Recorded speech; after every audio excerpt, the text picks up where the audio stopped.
Good morning. Good morning. Good afternoon. Good evening to our attendees. We're going to give people about 30 seconds to dial in before we start the webinar today.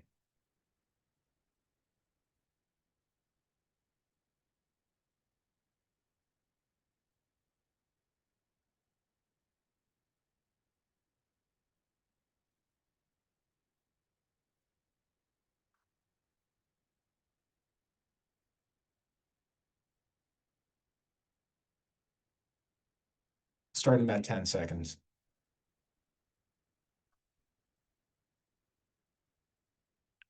All right, let's get started. I'm Bryant Buchwald, President of Global Transformation and Performance here at Edelman, and I'd like to welcome everybody to this Edelman AI webinar on AI research, intelligence at the speed of culture.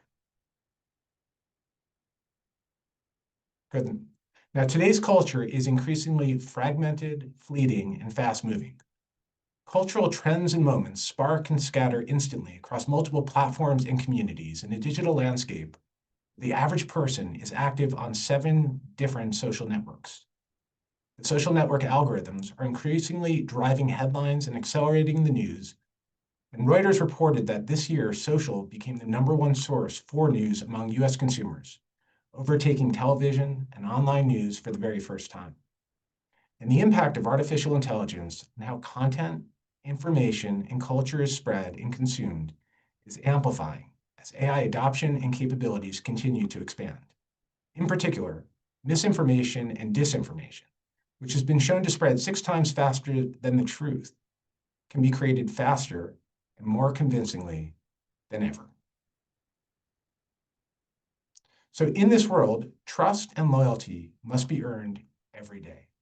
Consumers expect brands to keep up, to reflect cultural trends in ways that are authentic and relevant to them, and to communicate their position on current societal issues and narratives. And if brands don't give consumers a reason to trust them today, consumers won't care if they aren't around tomorrow. Brand loyalty can no longer be taken for granted. Communicators today need to constantly refresh the message and tailor it to every stakeholder before the moment passes. But the challenge is that to do this effectively, you need deep and nuanced intelligence, and you need it at the speed of modern culture. Culture shifts daily. There isn't often time to wait for full research cycles.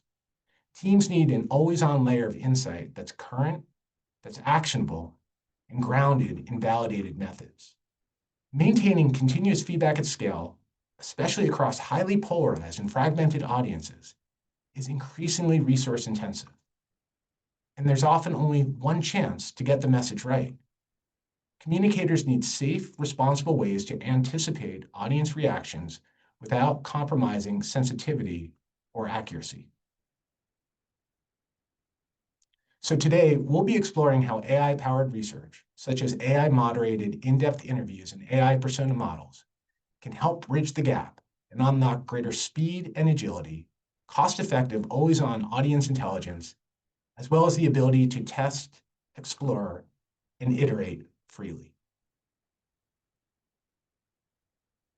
We're going to start by exploring the industry context, how Gen AI is accelerating research. Then we will hear from experts in the field on best practices for developing and deploying AI research methodologies. And we will cover some real-world examples of how Edelman is delivering AI-powered solutions in our work. To dive deeper into how generative AI is supercharging market research, I am delighted to welcome Bryant McCombs, Account Director at our partner, OpenAI. Bryant has led executive enablement and innovation programs across multiple sectors, helping large enterprises deploy generative AI safely and at scale. Bryant, thank you so much for joining us here today. Thanks for having me. Really appreciate the opportunity to chat with you all today. All right, to kick us off, I'm going to start with a 20,000-foot question. Can you help us understand some of the key ways in which LLMs like ChatGPT are enhancing research capabilities when it comes to conducting always-on, real-time audience and trend analysis? For sure. So we're definitely seeing two emerging trends here. So for a long time, research was really just about this kind of trade-off where you can move really fast and get kind of like a general sense of what was happening, or you can kind of slow down and do a lot of interviews or a lot of surveys just to kind of like really dig into the details. But what's changed now is that you don't necessarily have to pick between the two anymore. So now you can kind of move quickly and go deep at the same time. So what used to take days or weeks can now happen in minutes. And it's not necessarily just about the speed, but it's also the quality of the research that you're able to get out of the models within, again, a couple of minutes at most. And then one of my favorite tools at OpenAI, for those of you who haven't used it yet, is deep research. So with deep research, you have this ability to research what would, again, take, in some cases, months, weeks, in something like 5 minutes or 10 minutes in some cases. Um, Instead of waiting for a full research cycle, you can just kind of keep this continuous research running in the background. So I think, Brian, you kind of framed it as kind of like always on research. So now you have this ability to run this research in the background and get in-depth analysis on any topic that you could think of. So that's the first emerging trend. The second is this trend that we're starting to see where more and more organizations are starting to build these synthetic audiences. So you can kind of think of as this as kind of like a custom GPT that is representative of a specific audience or a specific persona. So you have these custom GPTs that can mimic a specific audience and can be used to pressure test a specific message or a specific narrative before it goes out into the wild. So for example, if you wanted to test how Gen Z might respond to a specific message or to an election cycle or to a CEO saying something in a news outlet, you'd be able to do that within some of these synthetic audiences before pushing that out into the world. So the shift is really kind of going from research as this kind of scheduled event to something that is, again, always on, always available, and able to be pressure tested in real time. Thanks, Brian. Now, we mentioned earlier, a lot of your experience has been in enablement of large enterprises. Within your experience, what are some of the best practices for getting started and ensuring reliable but also relevant results when using, for instance, ChatGPT or other LLMs to conduct research? Yeah, for sure. So reliability is definitely something that comes up in a lot of conversations that I have with customers. So when I first started using ChatGPT, you could ask it, what is the fastest land mammal? And it would come back with the correct answer, which is cheetah. But then you could also kind of like gaslight it and say, actually, no, I think it might be a poodle. And ChatGPT would come back and say, actually, no, I think you're right. It might be a poodle. So that's changed a lot over the past year or so, right? We've gotten a lot better with our hallucination rates and a number of other ways that we can kind of better validate the information. But the way that I usually frame this is that if you're making a $5 decision, the model's response is probably good as is, and you should probably just trust it implicitly. But if you're making a $5 million decision, you should probably double check the work and validate the citations, things like that. So what's improved a lot over the course of the past year or so is just how easy it is to validate this information. So with things like connectors, which we've rolled out over the past 6 months or so, the model can pull from both trusted external sources and your own internal documentation. So think old decks, your SharePoint site, your Slack threads, whatever else, all in one place. And because we now have citations built into ChatGPT, you could also see exactly where each piece of information is actually coming from. So you can kind of click through and review the sources yourself. Um, just as a quick reference example, something I did recently, I actually used this recently while tracking down the origin of like this new 6-7 meme for those of you who are not familiar with it. And the most surfaced articles are coming from like Reddit and Social Post, and they're all incredibly well cited. You can kind of, if you're into memetics and like Richard Dawkins and self-esteem and like all that stuff, you can kind of track like where all of this information originated from, like where the meme originated from, and like all the different points in time where the meme has kind of continued to evolve. And again, this is something that I wouldn't be able to kind of track down on my own without spending hours and hours of my own time just kind of Googling through this information. So As the parent of an 11-year-old and 9-year-old, I hope that the 6-7 meme is ending its shelf life very soon because I think it could be the most annoying thing I've ever come across as a I parent. think it's getting close based off of the deep research, but we'll see. Yeah. It's good. So switching gears a little bit, as businesses develop their AI-enabled research strategies and they've gotten started, how have you found that these are best applied to real-world use cases for the clients that you work with?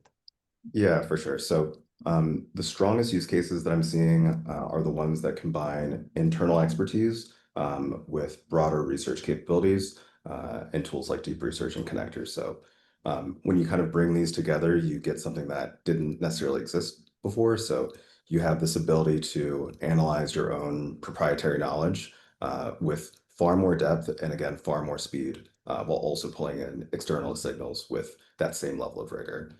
So you're taking everything that you already know as a business, kind of like your own internal meta, your own internal frameworks, your own internal information, everything that you've learned over years of client work and internal frameworks, and then layering that on external context at scale. So a conversation that I have with a lot of customers is whether or not they should build something, right? And more times than not, I'm advising customers against building like these very generalizable tools because they don't necessarily include a lot of like domain expertise or their own internal proprietary information. So if you're just building something that's incredibly generalizable, like a code gen tool or like a ChatGPT wrapper, right? Like in the long term, that's not going to create a ton of business value. But if you're creating something that is layered on top with like your own business intelligence or like your own internal proprietary data, like a Trust Stream or a Trust Intelligence tool, then that's where you start to see organizations realize a lot more value, again, where they're actually leveraging their own domain expertise on top of our models. We did not actually pay Bryant for those Trust Stream and Trust IP plugs. So, but thank you very much. We appreciate that. So, Bryant, you sit within the mothership that a lot of us are relying upon for innovation as it relates to large language models. What can you tell us about what's coming next? Which recent or future developments should we be looking out for when it comes to AI-powered audience research? Look behind myself to make sure that our comms team isn't on. I'm just kidding. Yeah, so we're in the middle of this shift from AI being something that you kind of ask for answers, so like people treating it more or less like Google, to AI that actually works with you throughout the research process. So right now, the most effective patterns that we're seeing right now are co-intelligence. So the model is kind of like this partner that you know, set the intent with, you provide context to, and then it helps you analyze, compare, and synthesize whatever you're trying to work through. But we're moving very quickly towards more agentic behavior. So instead of asking step-by-step questions and having kind of like these multi-turn conversations within ChatGPT, you'll start to kind of define the objective, and then the agent will go gather information, it'll evaluate sources, it'll run analysis, and then it'll just kind of surface what matters the most. And it'll start to become more of like an active research teammate as opposed to this kind of like responsive tool.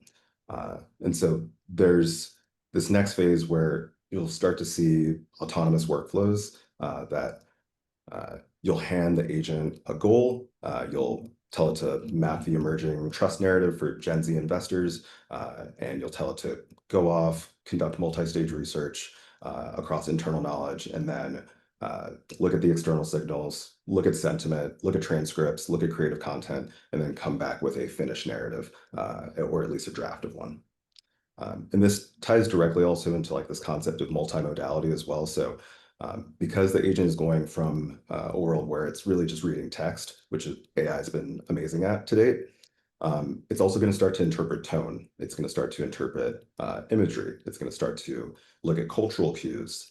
It's going to do a lot of the things that humans do to kind of understand nuance and make the judgments that we make today. So all this is to say that you're going to start to see a world where the models are becoming increasingly more proactive and increasingly more autonomous over time. Very cool. Well, thank you, Brian, for sharing your expertise on this topic. I hope, can you stay for our Q&A later as well? Yeah, absolutely. Awesome. So next up, I'm going to hand this over to our panel host today, Mirza Germovic, the SVP for Global AI and Product here at Edelman. Thank you so much, Brian and Bryant, for that wonderful discussion. Well, here at Edelman, we have been working with cutting-edge AI research tools, as well as our subject matter experts across our firm to develop two new exciting solutions for our clients. First, Archie AI personas, which are synthetic audience personas that enable strategic messaging for our clients against their core audiences, which we are excited to announce is releasing this week. And Pulse Intelligence, which is AI moderated interviews releasing later this year. I'm delighted and super excited to be joined by two of those subject matter experts that have worked very closely with us on developing these solutions and running client pilots for Pulse Intelligence, as well as RGI personas. Sydney Watson, product manager on our Edelman AI team, and Georgine Shann, executive vice president in our data and intelligence team. Thank you so much for joining us today, Georgina and Sydney. To dive right in, Georgina, would love to get started with you. Can you tell us a little bit about how you've identified the best ways to determine when to use AI versus traditional and human-led research methodologies? Sure, thanks, Mirza. What we're seeing is that honestly, it's not always about choosing between AI or human-led research, but knowing when they can be used together to strengthen each other. They're very complementary, and I'll just talk you through sort of some of the reasons that they are. What we also need to do is consider that synthetic data is very much a new type of data, so it can't be used in the same way as in-depth interviews, focus groups, or survey data. But as I said, they complement each other. What we're seeing is, since culture, as Brian mentioned right at the beginning, is evolving so fast, synthetic data models can become outdated very quickly. We have to update those models very readily with fresh IDIs, focus group transcripts, social media listening data, survey data, a whole host of different things. The more data sources we have in a model, the more robust that model is, and the larger variety of things that those synthetic models can achieve. What Brian also just mentioned a bit earlier on is it changes research from being that sort of scheduled event to real-time and continuous research processes. And that's what we're seeing more and more of. When we think about synthetic audiences and Archie personas in particular, which we'll talk about in more detail later, they are very effective at producing directional insights, exploring ideas, building hypotheses for our teams and client teams, and also really helping to gain creative inspiration and pressure testing some of the assumptions and creative ideas that we have. For the models that we're creating for clients, so some of the more custom synthetic models, those are to use things such as message refinement, narrative testing, and campaign planning, but also to identify things like risks of blind spots. So these types of situations are really important. It's when things like the accuracy and the nuance really matter. And what they're doing is replicating how audiences and stakeholders think and feel, and then making sure that the research that you have already as a client, it's an extension of that, so that you can continuously help to guide decision. So sort of in summary, a couple of things in terms of the differences. Traditional research is needed for that real world validation, synthetic data for real time, what we call simulation. Obviously, any type of model from a synthetic point of view needs to have traditional research in it. And also those need to be updated regularly. In terms of why also this is important for Edelman and why we really care, we are complementing AI and traditional research together because it's making sure that any of the ideas that we have are very effective across the communications ecosystem, making sure that anything that we're doing is backed by insights, data, and it gives us that confidence that we have in our decision making, and also knowing where to invest our time and our money as well. Absolutely. I think that explanation was so helpful for folks that may be wondering when to look at human-led research versus simulation with synthetic audiences. Sydney, I'd love to turn to you and your thoughts on what you think are the best practices that you've identified through your work for building these AI-enabled research methodologies in real-world scenarios. Yeah, I think when we think about building in the real world, the single most important lesson we've learned is that it is truly crucial to understand and define your use case from day one, specifically the who and the why. As we all know, anytime we're leveraging AI, the quality of our output is almost directly related to the quality of our input. And the same goes when you're leveraging AI for research. So knowing exactly what you're trying to achieve downstream, as Georgie mentioned, perhaps it's message testing or campaign refinement. This affects everything from the data you collect to the prompts you write. For example, when we think about our RGA personas, we have to consider, are we expecting these models to offer a point of view, explain the rationale or reasoning, or even simulate writing, what's a potential article or tweet we might see.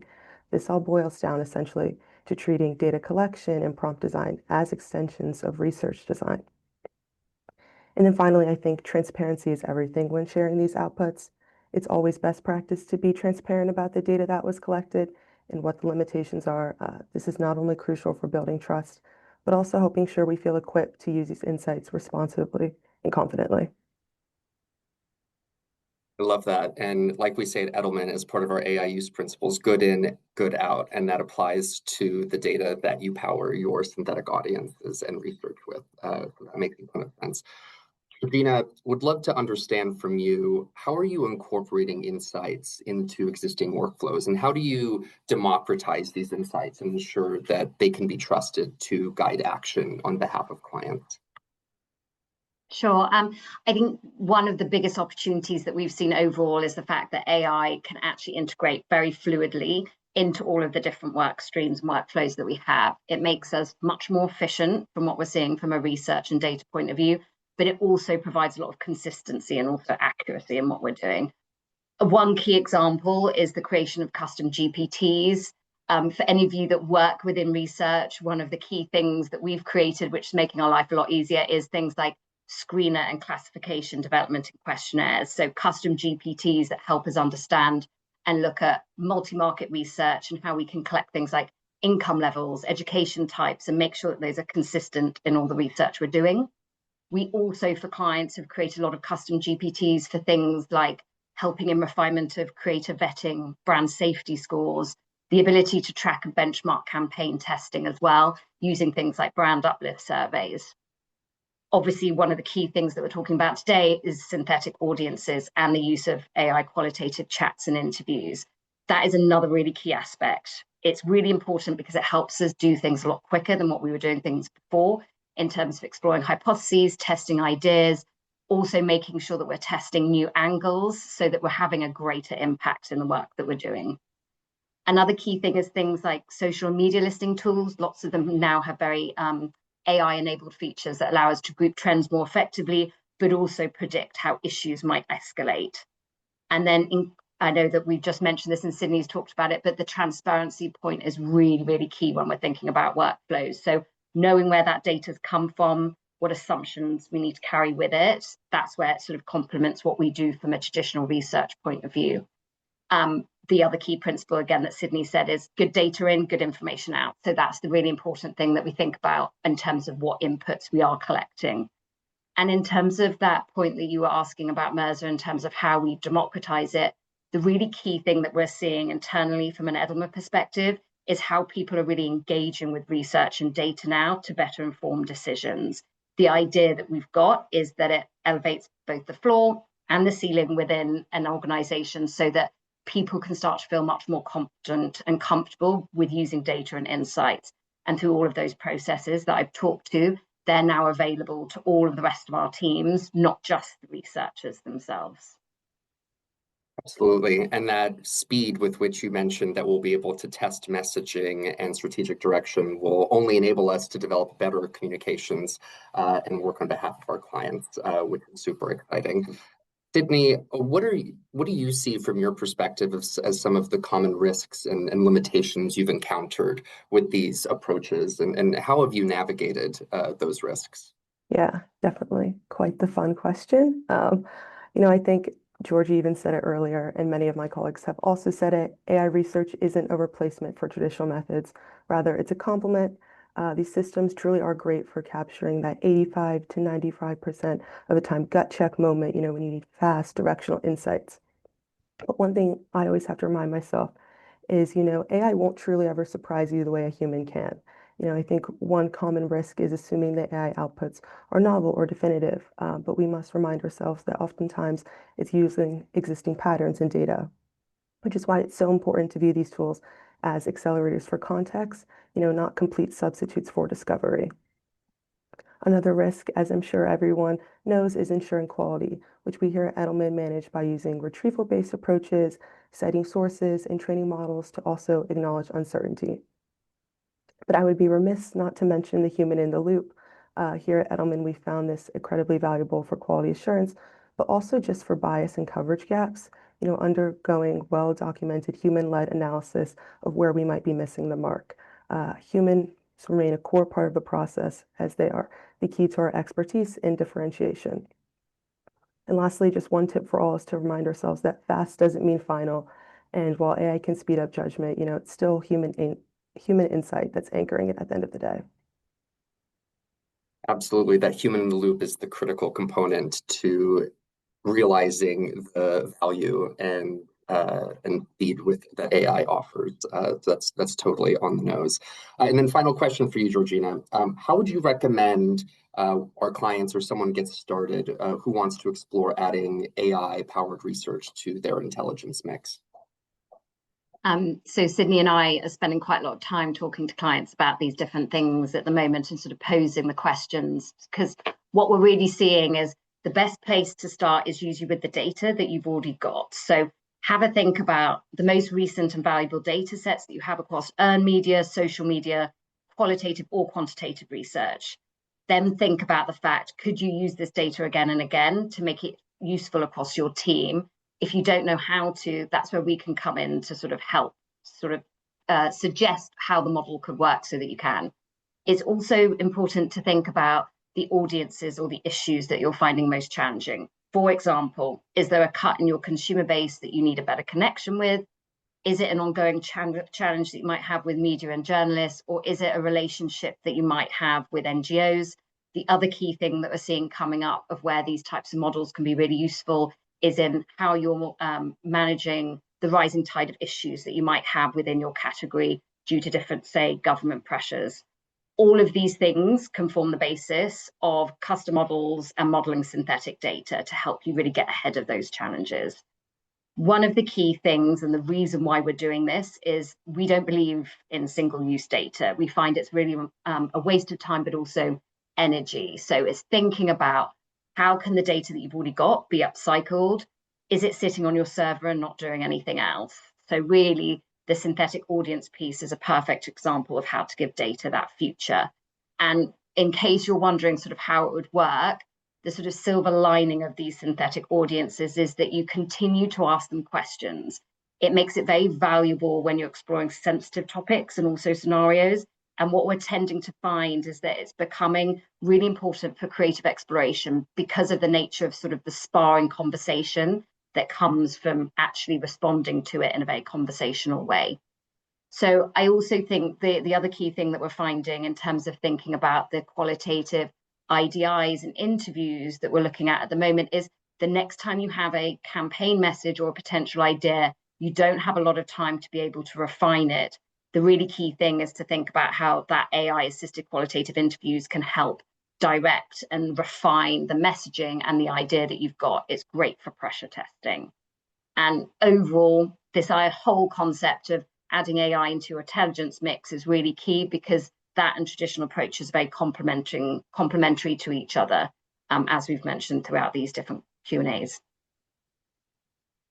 Absolutely. Well, thank you so much, Georgina and Sydney, for lending your expertise and your thoughts on AI-led research methodologies.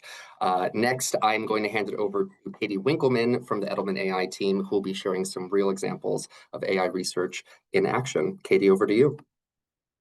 Awesome. Thank you so much. A tough act to follow. Sincerely appreciate that Q&A, Sydney, Georgie, and Mirza. I'm Katie. I'm an AI customer success manager here at Edelman, helping our client teams apply cutting-edge AI technologies to their work. And today I'm going to walk through some recent examples that leverage 2 new AI research solutions that we've been piloting and are releasing soon that we've kind of alluded to throughout these Q&As. The first being Edelman Pulse Intelligence, which uses AI-conducted in-depth interviews to collect qualitative feedback from real audiences, providing fast and directional insights in days instead of weeks. And the second being Archie AI Personas, our custom models trained to simulate key stakeholders allowing you to tap into the voice of your audiences as well as leverage existing research whenever you need it. To start, we'll talk about pulse intelligence. If we want to move to the next slide. When conducting research with Edelman Pulse Intelligence, we begin by collecting all of the relevant information that can inform planning, including existing research and data, as well as the brief for our research project. We then use a question development GPT to help design the interview and the overall protocol. And from here, AI really runs the show, contacting panelists, conducting live interviews, as well as transcribing them. And once the data has been collected, we use another GPT to synthesize all of those open-ended responses into reports. At every stage, human analysts and experts provide input, guidance, and validation. And we also use our proprietary Archie AI large language model trained on our Trust IP data lake to inform and validate our research. These insights can inform risk assessments, trend deep dives, pulse checks, as well as even live campaign feedback. We also use this data to inform and train our AI personas. As well as data from interviews from Pulse Intelligence, we use existing research and data from surveys, earned in social, psychographic analyses, and much more to help train these AI persona models. Once the data has been cleaned and structured in the right way, we upload and provide additional training such as pre-programmed prompts, guidance on persona traits and tones, and do's and don't guardrails for the responses that the persona gives. We configure, test, and validate these models, leveraging data, trust data, intelligence, and frameworks. Once these models are built, we can use them as a conversational interface with all of the data we've used to train them to simulate a key stakeholder. And we can even upload new data to simulate responses to new events or brand messaging or cultural happenings to keep these fresh and up to date. You might be asking yourself, well, what kind of audiences can we build? Part of the beauty of AI personas is the ability to fine-tune these to incredibly niche groups. This could be media audiences like journalists or influencers, more consumer-based audiences that are based on demographics, interest, or behaviors, or even professional groups like investors, subject matter experts, or internal audiences. And I'll take you through a couple of them today. The first starting with our consumer tech client who wanted to win over journalists that had previously been critical, but overall fair and balanced in their coverage of product launches.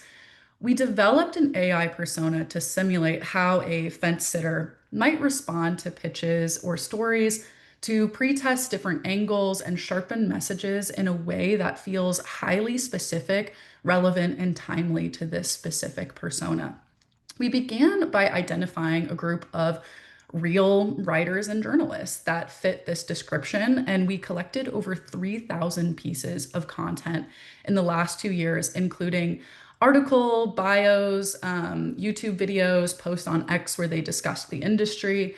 And we ran a detailed psychographic analysis to build out that persona profile for each author and develop the overall persona archetype for the fence sitter reporter.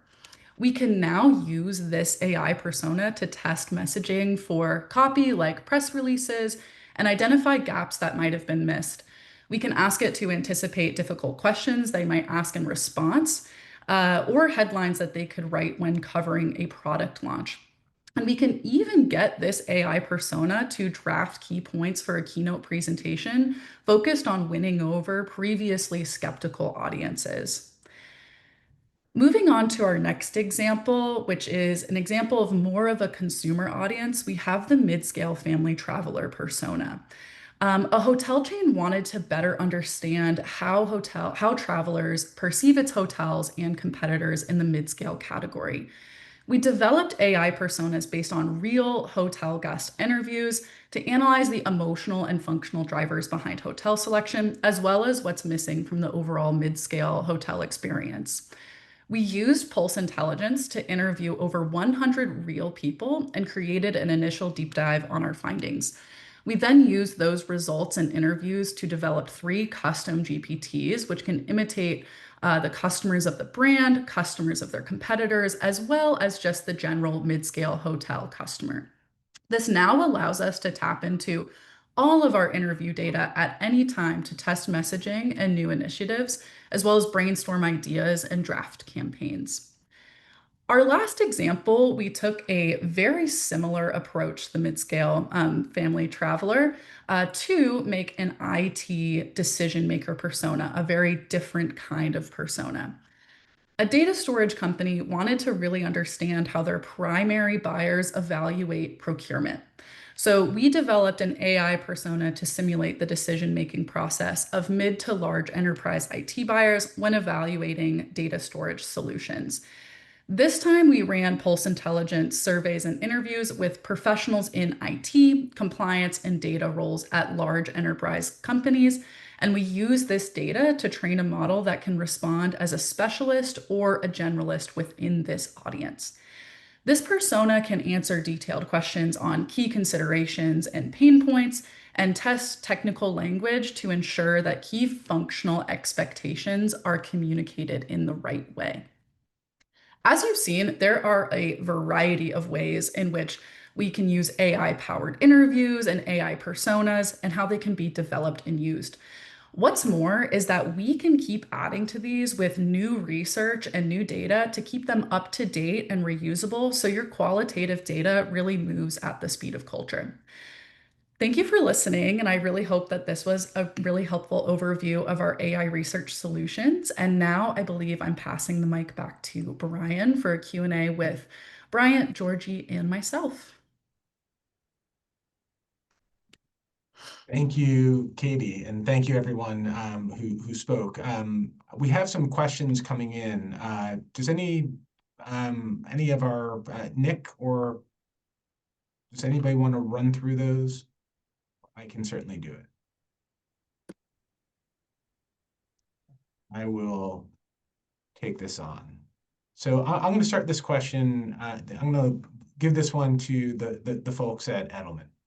How do you establish trust and reduce bias in AI model and synthetics models, specifically as a foundation for further research to be built on, if we can acknowledge that synthetics are only a reflection of what we've inputted or trained the model on?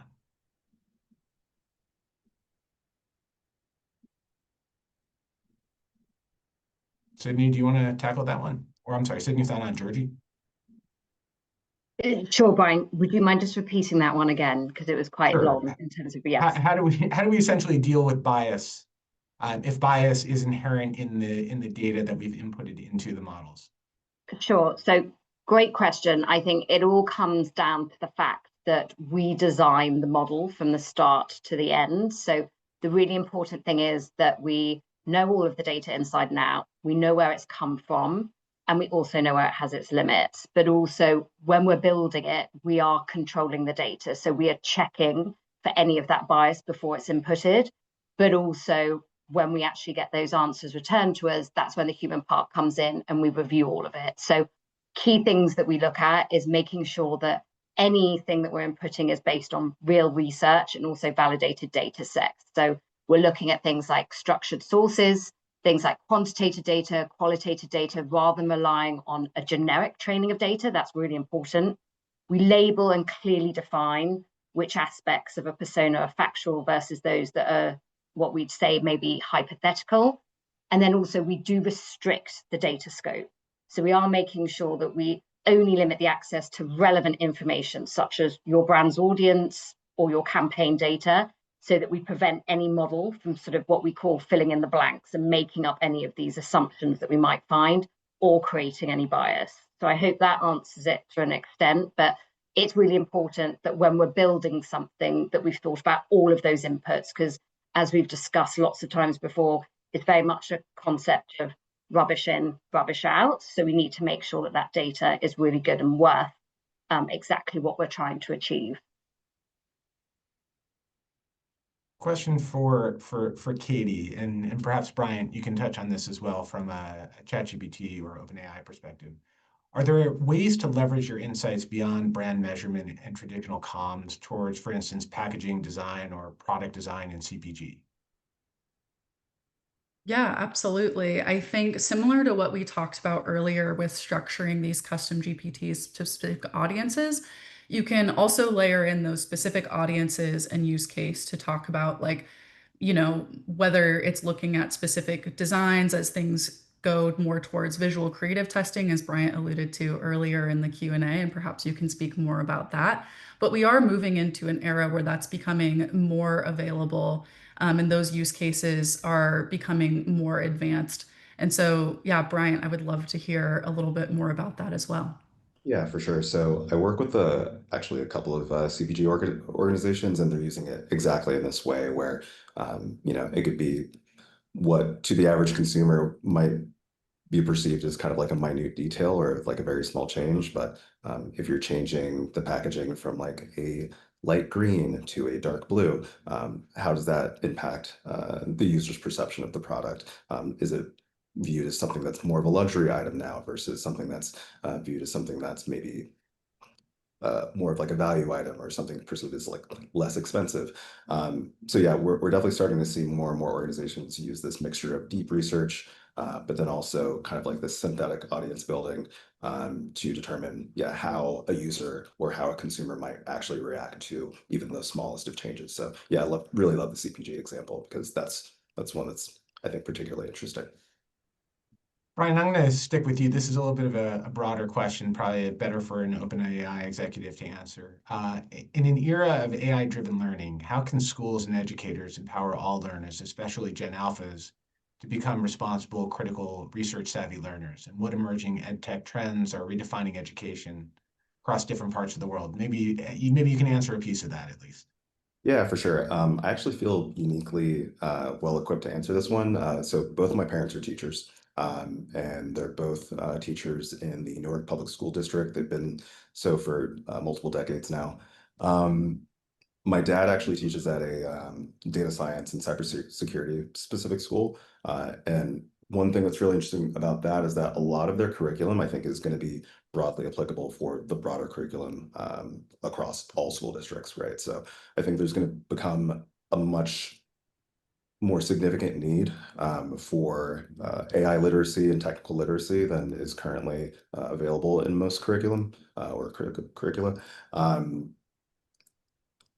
One thing that's really interesting that you're starting to see in other countries, mostly East Asian countries, is much more of an emphasis on making sure that AI is in the classrooms as early as possible. So I think in China, as early as 6 years old, it's becoming mandatory for them to spend, I believe it's like 5 hours a week on better understanding AI and developing that AI literacy. So I think from AI literacy perspective, there just needs to be changes in the curriculum across the board that will allow for more critical thinking and more systems thinking when it comes to just AI in the classroom.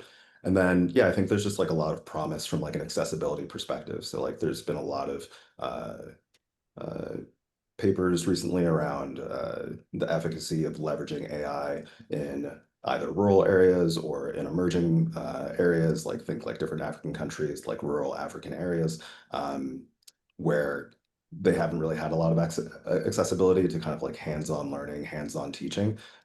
So leveraging AI is kind of like a substitute for that lack of accessibility, I think is an area that we're going to see a lot of promise. So those are two areas that I'm kind of thinking through when it comes to education and AI. Really interesting. Katie, I'm going to double back a little bit. How do the AI-led IDIs actually work? It's a great question. And I also want to take this time to emphasize that, there are humans at every stage of those like IDIs. So really, they start by us reviewing the data, the project brief, getting really clear on the use case. To go back to what Georgie and Sydney were saying earlier, is having a really defined set of parameters for exactly what we're looking for within an interview and what kind of responses we need to be able to get really good data. From there, we do use those question development GPTs to help us really structure a good interview protocol. And from there, we do let AI-led interviewers run the show of taking that protocol and that really defined set of further context of exactly what we're looking for from respondents to let AI go out and field those interviews, contact panelists, things of that nature. And we've found we've gotten really incredible results. And this is coming from somebody who worked as a qualitative researcher in academia in my life before coming to my corporate career. So I've been really impressed with these responses. So yeah, they're really like AI assisted and then AI led interviews that then result in some really rich qualitative responses. Georgie, regarding the personas, how long does it take to create a synthetic audience? And could you provide just a bit more insights into that process? Sure. So, and I can also see one of the other questions we have is also where do we get the inputs from and how long where do we get the research and surveys to also feed into that persona? So similar for that first part, similar to any form of traditional research, we conduct those surveys, creating them with a client based on the needs, based on the objectives and questions that we need to have answered. We can also use, as I said, previous historic research and data as well. The more tracking data that we have from previous years also makes the model even more robust. We work with a number of different panel providers in terms of making sure that we contact the right audiences to gather that data. Once we've got all of that data, plus ideally combining it with things such as social and earned media data that we also have using, for example, the likes of TrustStream, and then also making sure that we can use some of the qualitative IDIs that Katie's just mentioned. Once we have all of that data, it can just take a number of weeks for us to create and then refine any persona work. We then also want to be able to test it, and that's when the humans are still really important. We need to validate all of the different research and data that we've inputted into those models. So it's not slow, it's not cumbersome, particularly if you've already got data already to hand. It can be fast and effective. Katie, to what extent can synthetic data be used for external published content or thought leadership a brand might seek to publish, as opposed to helping guide internal decision-making? That's a great question. Would you mind just repeating that quickly, just so I make sure I cover? Yeah, I mean, is this helpful? Can you use it also for things like published content, thought leadership, et cetera, outside of just internal decision-making? Yeah, totally. So I would go back to that fence sitter persona, which you can kind of use to help guide exactly that of how your external content is going to land within specific audiences that you're targeting or that you are particularly interested in winning over. So that is one way that it can be received. Another way is, again, using pulse intelligence to get a really good idea of what the priorities are for the audiences that you're trying to reach. It can just help vet how well your external comms are going to land, as well as, what pitfalls could potentially happen with those comms. So yeah, absolutely, the construction can be AI assisted, but when it comes to vetting and validation, we find that there are a lot of really useful use cases for both Pulse Intelligence and those Archie AI personas.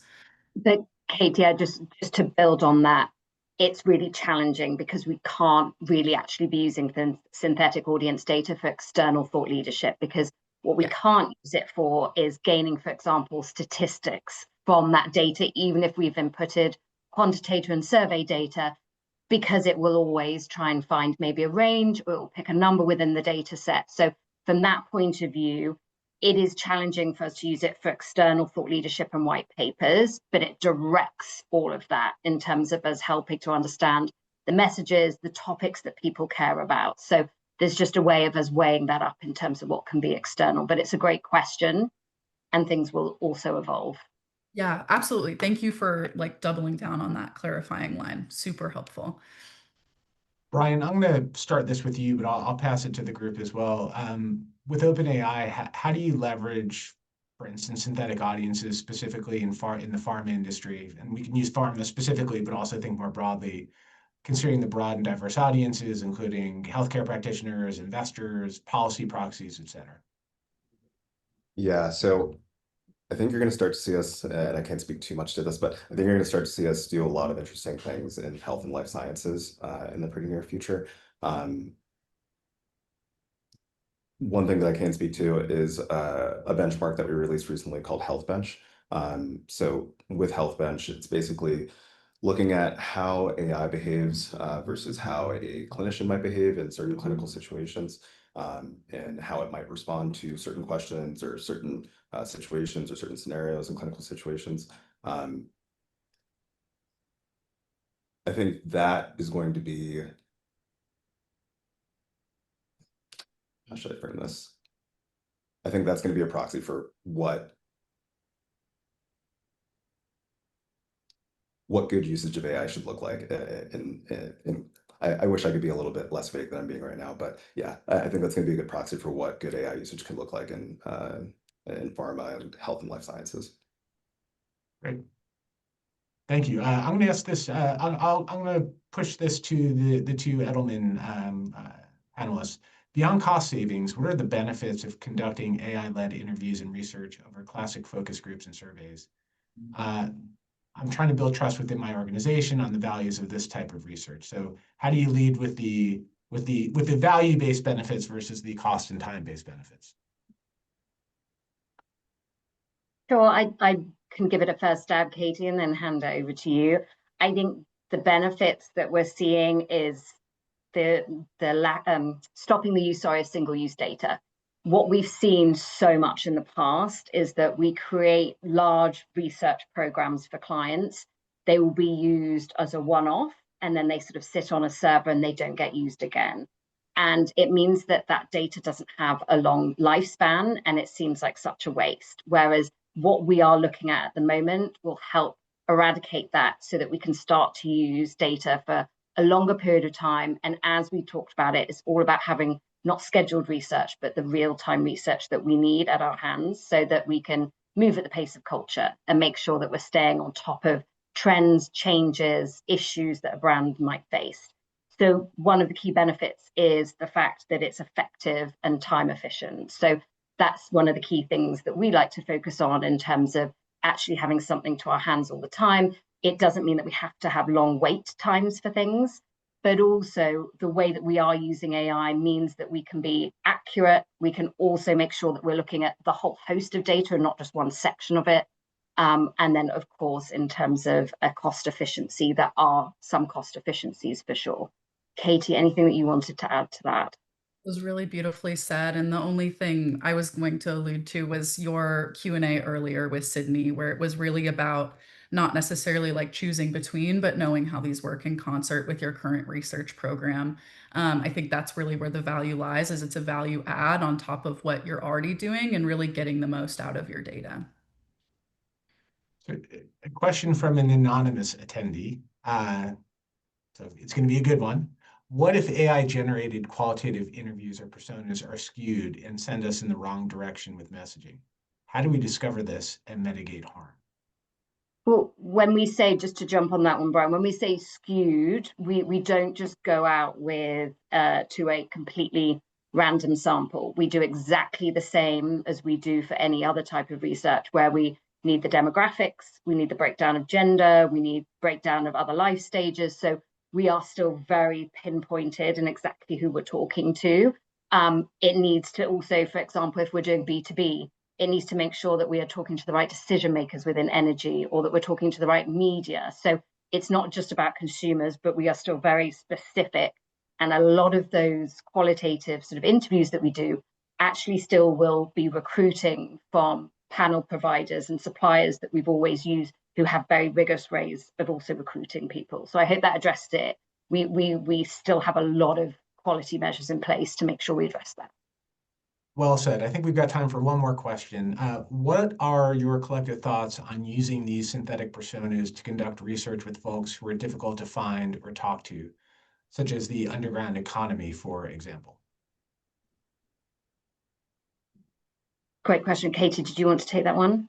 Yeah, we've we have many partners where we're able to find kind of hard to reach audiences. I'm not entirely sure about the underground economy in particular, but I would point to the work that we did with a data storage company with targeting specifically IT decision makers when it comes to specifically like data storage and data hardware. That's a very specific audience that's pretty hard to reach, as those decision makers tend to sit in higher roles within organizations. But luckily, we have a variety of ways of being able to collect data from those kind of hard to reach audiences, and do it in the same way that optimizes for speed and depth, to Bryant's point at the very beginning of this call. We really can get both still with those harder to reach audiences. I don't know if Georgie or if you wanted to add anything to that. Yeah, apart from the fact that we would love to do research with underground economy, whoever those people might be, it sounds fascinating, quite different from what we normally do. But hard to reach audiences has never been an issue for us, particularly as we span so much from a healthcare perspective, where we might need to be talking to people who have a certain disease or a diagnosis, and they might only make up a very, very tiny percentage of the population.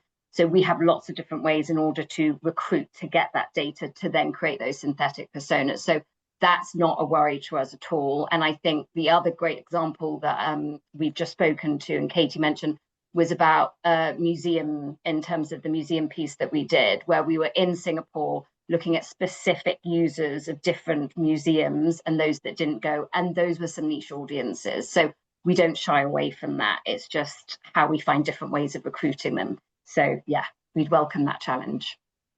Well, thank you. Thank you, everyone. Thank you to, of course, our fantastic speakers for this really insightful discussion on how AI is being used now to deliver faster qualitative insights into audiences and stakeholders to inform real-time decision-making.